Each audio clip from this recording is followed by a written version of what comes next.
La maladie de Takayasu, c'est, on va dire, l'opposé un petit peu de cette maladie de Horton. On a deux maladies qui atteignent les gros vaisseaux, en particulier l'aorte. Mais dans un cas, on a une maladie, la maladie de Horton, pour les gens âgés de plus de 50 ans. Dans la maladie de Takayasu, c'est quasiment presque 9 fois sur 10, c'est des femmes. Donc une prépondérance féminine encore plus importante. Énormément, alors que la maladie de Horton, on va dire, c'est la maladie de l'homme blanc, scandinave, européen du Nord. La maladie de Takayasu, c'est une maladie plutôt asiatique, mais on en voit quand même des cas en France, mais il y a une nette prépondérance asiatique. C'est pour ça que celui qui l'a trouvé, d'ailleurs, était un ophtalmologue japonais. Et les deux maladies, il y en a une qui est 10 cas sur 100 000, l'autre ça va être 1 cas par million d'habitants. Donc la maladie de Takayasu, c'est extrêmement rare. Et comme toutes les maladies rares, c'est difficile d'avoir beaucoup d'échantillons, donc c'est difficile, échantillons entre guillemets humains, et c'est difficile de progresser parce que pendant longtemps on n'a progressé que sur les histoires cliniques et un petit peu, enfin je ne devrais pas le dire, mais sur les autopsies, parce que finalement on n'avait pas de matériel. Alors que là, dans la maladie de Horton, on a l'artère temporale, on peut avoir le sang des patients, donc ça nous permet d'avancer.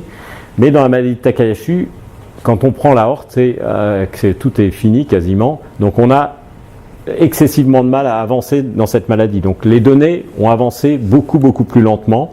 On pense que c'est les mêmes cellules TH1, TH17 qui agissent aussi dans cette maladie.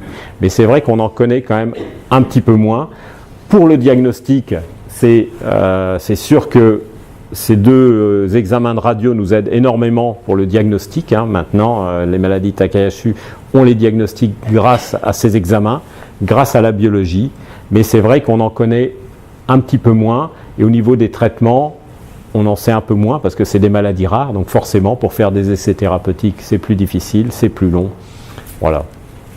Dans les cas d'aortite, puisque bon, c'est mon cas, comment est-ce qu'on peut savoir si c'est Horton ou Takayasu? Alors, c'est la survenue. Non, enfin, quand on fait des biopsies, c'est que vraiment il y a une destruction, un anévrisme qui menace de se rompre. Et dans ce cas-là, le chirurgien va mettre une prothèse et dans ce cas-là, on pourra avoir accès à un bout. Mais ça, on va dire que c'est quand on est arrivé, que c'est trop. Mais une femme, la maladie de Takayasu, en général, c'est une maladie vraiment de la femme jeune. Alors que le Horton, ce sera une maladie des sujets de plus de 50 ans. C'est quand même ça vraiment la principale différence. Après, il y a des gens, Raphaël me disait qu'un de mes collègues disait que c'était la même maladie, finalement un continuum. Moi, j'en suis pas persuadé, je dirais plutôt, je ne pense pas que ce soit la même maladie. Les deux, c'est une vascularite. Les deux, elles ont peut-être des mécanismes immunologiques qu'elles partagent. Mais quand on regarde ce qui se passe dans une aorte de maladie de Takayasu, il y a un épaississement, pas de la couche du milieu, c'est surtout la couche externe qui grossit. Donc moi, personnellement, je pense que c'est deux maladies différentes, que on en sait beaucoup plus sur la maladie de Horton que sur la maladie de Takayasu à cause de la fréquence, et qu'on va dire que c'est, et puis qu'on n'a pas accès à des prélèvements. Je pense que les avancées futures, ce sera grâce à l'imagerie, grâce aux nouvelles techniques, où on arrivera à avoir de plus en plus, ça nous permettra de savoir s'il y a une inflammation ou il n'y a pas d'inflammation, à quel stade, on va dire, est la maladie. Mais là, je pense que pour le diagnostic, c'est rarement un problème diagnostique de savoir c'est une maladie Takayasu, c'est une maladie de Horton. Il y a vraiment, l'âge, c'est quand même un critère très discriminant, quoi. Je ne sais pas si j'ai répondu à votre question. C'est impressionnant de savoir que c'est uniquement l'âge qui fait. Et alors, si on a 50 ans, est-ce qu'on est plutôt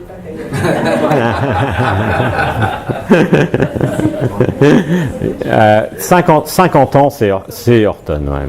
En général, le Takayasu, c'est avant 40 ans. Ça a été décrit pour la première fois au Japon, ils appelaient ça les femmes sans pouls. Parce que comme ça atteint les grosses artères, du coup, ça fermait les grosses artères, et les femmes japonaises qui étaient atteintes, elles n'avaient pas de pouls. Donc c'était rarement, ça a été les premières, ça a été la découverte comme ça. On fait une pause, Raphaël, ou on continue, je sais pas, comme vous voulez. Ou... Et c'est pareil pour la maladie de Takayashi. Alors, la maladie de Takayashi, j'en ai pas parlé beaucoup. C'est vrai que c'était marqué les deux et j'ai parlé que de l'artérite à cellules géantes. La maladie de Takayashi, on est beaucoup plus... c'est beaucoup plus difficile pour les docteurs à l'heure actuelle parce qu'on a quand même moins de données et on est un petit peu plus prudent dans la maladie de Takayashi parce qu'on a l'impression quand même qu'on n'a pas encore toutes les possibilités de bien vérifier que la maladie est complètement éteinte. Donc on est probablement plus invasif, entre guillemets, on laisse des traitements beaucoup plus longtemps dans cette maladie. Et on a comme surveillance, on utilise donc la même chose, les scanners, l'échangiographie, les PET scans, mais malgré ça, on a quand même quelques exemples dans cette maladie où des patients avaient ces examens normaux et quand même la maladie progressait. Donc on est vraiment extrêmement plus prudent et souvent on laisse des traitements beaucoup plus longs. C'est plus long. Ouais. Et en plus, on a des gens plus jeunes. Oui. C'est avec des risques qui sont plus importants, à mon avis, que la maladie de Horton. Quand on a vu une artère, comment cette maladie pouvait transformer ces artères à bas bruit, donc je pense, à mon avis, ça nécessite un traitement qui est quand même plus prolongé. Et j'espère qu'on arrivera à avancer un peu plus vite. C'est quel genre de traitement, méthotrexate? Alors, dans cette maladie, c'est certainement pas les mêmes pathologies, parce que par exemple, les anti-TNF dont je vous ai parlé n'ont aucune efficacité, ils marchent dans la maladie de Takayashi. Donc c'est un des traitements de recours, les anti-TNF, quand on a les plus utilisé aussi, donc. Pardon. Le tocilizumab aussi, non, il n'est pas en... Alors le tocilizumab, pour l'instant, il a montré beaucoup moins d'efficacité que dans la maladie de Horton. Ça reste encore les anti-TNF, c'est le traitement de référence. Donc, juste deux mots, et je serai beaucoup moins bavard parce que, on pourra en discuter aussi longtemps, il y a beaucoup de publications, mais c'est beaucoup plus difficile de faire la synthèse parce qu'on n'a quand même pas beaucoup de choses connues avec certitude. Différence artérite à cellules géantes et maladie de Takayashi, donc il y a l'âge, vraiment. Il y a, vous voyez, là c'est un cas par 1 million par an, là c'est un cas sur 10 000 de personnes supérieures à 50 ans. Donc vraiment c'est une maladie beaucoup plus rare, et surtout dans nos régions, parce que finalement c'est quand même une maladie qui touche l'Asie, probablement pour une raison génétique, mais ça touche aussi des fois les gens, les Européens.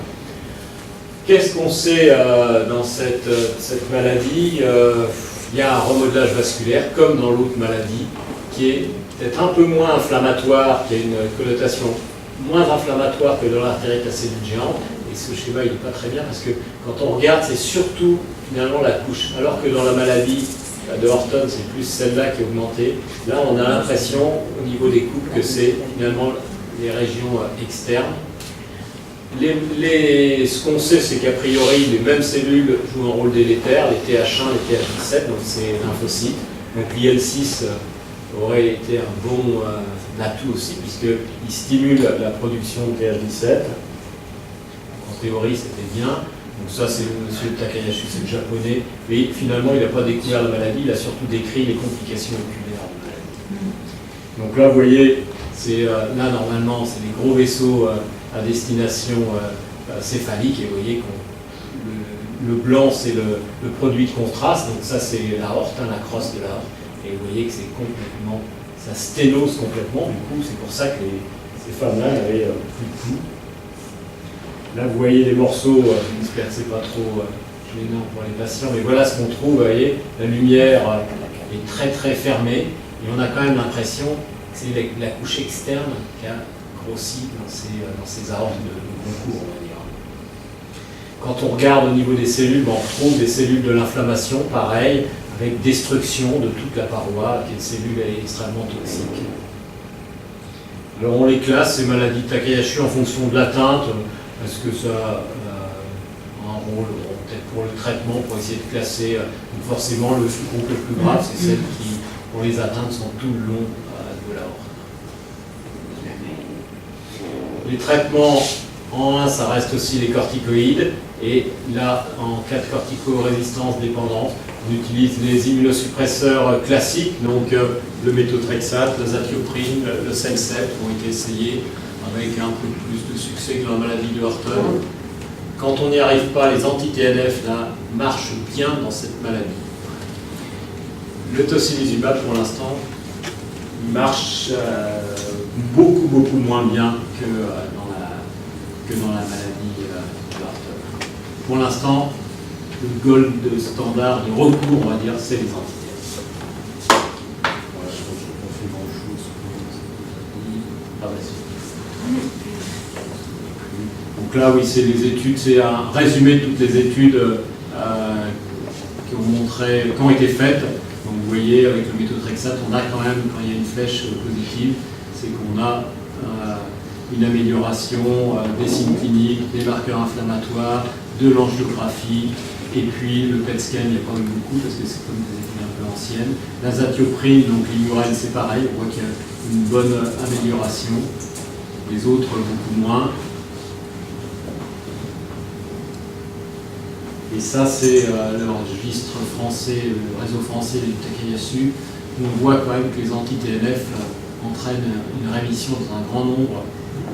Les résultats sont meilleurs. Donc ça, c'est pas des patients tout blancs, c'est des patients qui étaient résistants aux corticoïdes qu'on a mis sous méthotrexate. Mais on voit quand même qu'avec les anti-TNF, on a des résultats qui sont naturels. Alors voilà l'étude par l'ACR, on avait discuté à l'ACR, où le TOCI a l'air d'avoir une efficacité, mais pour l'instant, normalement, c'est pas significatif. Hein, statistiquement, en tout cas, il n'y a pas. C'est pas des ACG par les maladies Takayasu. L'abatacept dont je vous ai parlé aussi, ça marche pas. Donc pour ces patients, hein, c'est sûr que là on a quand même besoin de mieux comprendre la physiopathologie, mais à la fois du matériel entre guillemets humain et puis du sang, de l'imagerie. C'est sûr que l'imagerie, ça va aider à mieux comprendre cette maladie. Et puis bien sûr, toujours essayer les nouveaux traitements, les études. Et dans cette maladie, je serais vraiment, autant dans l'autre, je suis sûr qu'il faut arrêter. Dans celle-là, il faut vraiment se garantir qu'il n'y ait plus d'efficacité, mais on n'a pas encore les moyens de se garantir à 100% que cette maladie n'est pas. Merci. J'espère pas avoir entraîné trop d'anxiété non plus, parce que plus on en sait, plus on est anxieux. Donc, je pense que là, il faut essayer.